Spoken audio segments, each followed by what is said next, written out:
Dry sensitive স্কিনের জন্য number 1 cleanser হচ্ছে হারু হারু ওয়ান্ডারের এই ব্ল্যাক রাইস ক্লেন্সিং অয়েলটা। এটা আমার সবচেয়ে পছন্দের একটা ক্লেন্সার। অলরেডি পুরোটা শেষ করে দিয়েছি। এটার প্যাকেজিংটা কিন্তু খুবই সুন্দর, আর এর যে পাম্পটা সেটা অনেক স্মুথ। এই ক্লেন্সিং অয়েলে আছে black rice oil, olive oil, jojoba oil, sunflower oil এবং ম্যাকাডেমিয়া অয়েল। আর ক্লেম করা হয় এর নাকি 95% ইনগ্রেডিয়েন্টসই অর্গ্যানিক। এটা কিন্তু একটা ভেগান ফর্মুলা, আর এটা সবচেয়ে ভালো দিক হচ্ছে এটা পারফিউম ছাড়া, মানে আনসেন্টেড। আর এই জন্যই এটা সেন্সিটিভ স্কিনকে একদমই ট্রিগার করে না।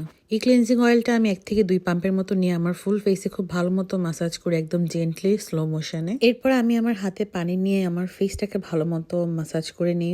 সেই সময় এই অয়েল আর পানিটা মিক্স হয়, একদম মিল্কি একটা টেক্সচার হয়ে যায়। আর এই প্রসেসটাকে বলা হয় emulsification.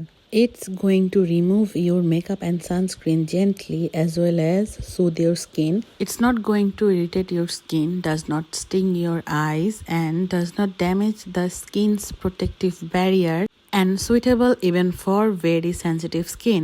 It provides the skin with intense hydration without any greasiness.